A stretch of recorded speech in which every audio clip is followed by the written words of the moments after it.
Brandon Davis is on the line with us. He's the General Election Chief of Staff with the Democratic National Committee, the DNC. Democrats.org is the website, and you can tweet him at Brandon Davis, BRANDONDAVIS. Do I have all that right, Brandon? Brandon? That's right, Tom. How are you? Great. Great to have you with us. So, thank you so much for joining us. What kind of feedback are you getting on the debate, and what's your sense of how things went last night? Well, I mean, as you know, this close to the election, we're hearing from a lot of folks, and I'm talking to a lot of voters every day, and talking to a lot of Democrats and swing voters, and I have to tell you, hands down, what I hear from folks is that Secretary Clinton was certainly the clear winner of last night's debate. That doesn't seem to be in question very many places, I think, other than in Trump world. But I've heard from a lot of folks today, and what I hear is that Secretary Clinton was the clear winner.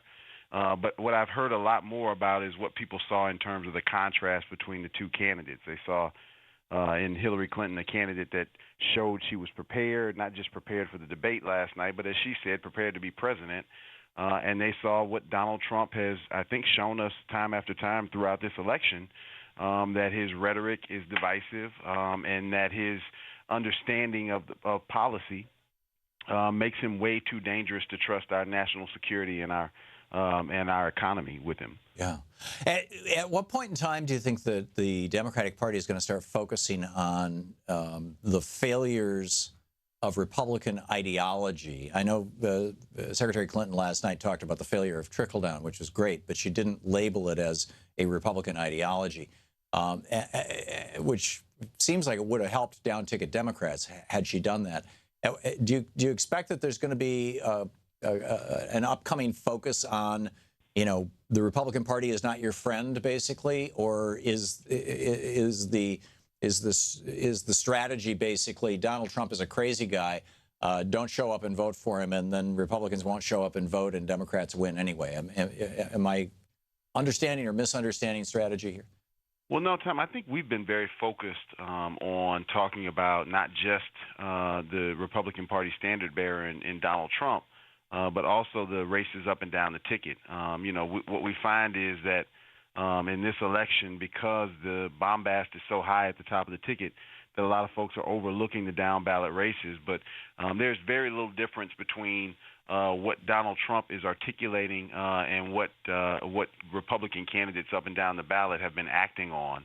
I talked last night with some colleagues about the fact that when Democrats are in office, whether it's Bill Clinton or our current president Barack Obama, people get jobs.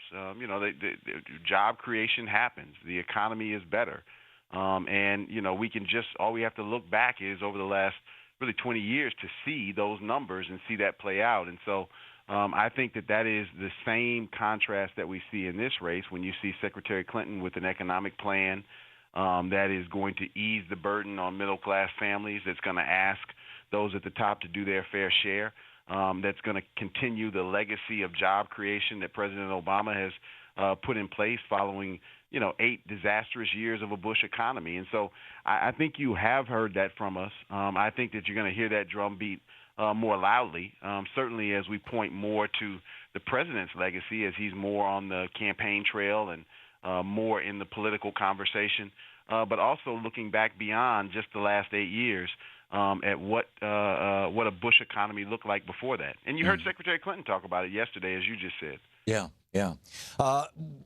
The next debate that's coming up is the vice presidential debate. Do I have that right?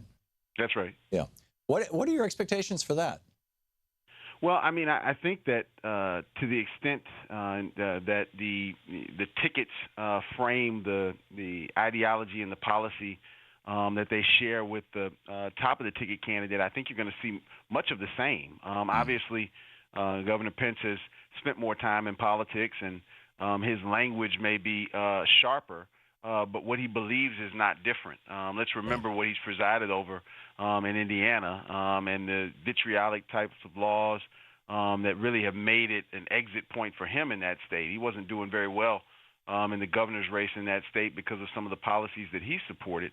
And so I think you're going to see much of the same, and that is Senator Kaine laying out a set of policies that will bring us together, a set of policies that will move the country forward as it relates to our economy, and that will keep us safe. And I think that you will see Governor Pence really trying to dance on the head of a pin, trying to figure out how does he stay true to what he and his presidential nominee have said, while at the same time trying not to turn voters further off. Yeah. So I think he'll be more articulate at it. I think he'll be more agile at it, but it's the same policies underneath. Yeah, I can tell you, back when Mike Pence was in Congress, before that, of course, he was a talk show host, a right-wing talk show host. Mm-hmm. And, I've been doing this show for 13 years, and we were invited to debate each other at a talkers convention, him as an old talk show host who's now in Congress. This was maybe 6 years ago.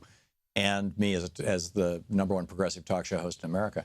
And he did or his staff apparently did some really good research on stuff that I had written like a decade earlier. And they pulled it out, things that actually contradicted some of the positions that I was taking. And he kicked my butt. I mean, and I debate conservatives for a living, and I haven't had a conservative kick my butt like that in years. And it was because of the prep that he had done. I mean, I went into this thing, this was a debate on my terms. This was a debate about basically the Fairness Doctrine and the Telecommunications Act. And the future of progressive and conservative talk radio, and please somebody warn Tim Kaine that this guy, he plays dirty.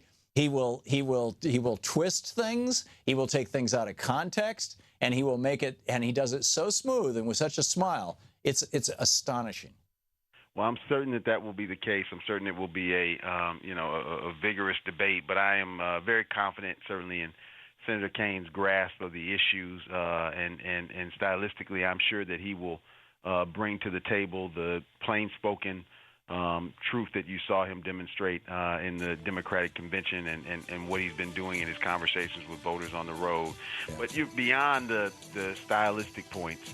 What we know to be true is that underneath that, the policies that Mike Pence will lay out will be those of Donald Trump. And vice versa. The policies that Tim Kaine will be laying out will be those that he and Secretary Clinton are leading on. And I'll take that challenge any day of the week. There you go. Brandon, we're out of time, but Brandon Davis, General Election Chief of Staff. Hang on just a second, Brandon. You're listening to Thom Hartmann. Visit ThomHartmann.com for audio and video archives. Sorry about that. The General Election Chief of Staff of the Democratic National Committee, the DNC, Democrats.org, @Brandon Davis. Brandon, thank you. Thanks so much, Thom. Good talking to you.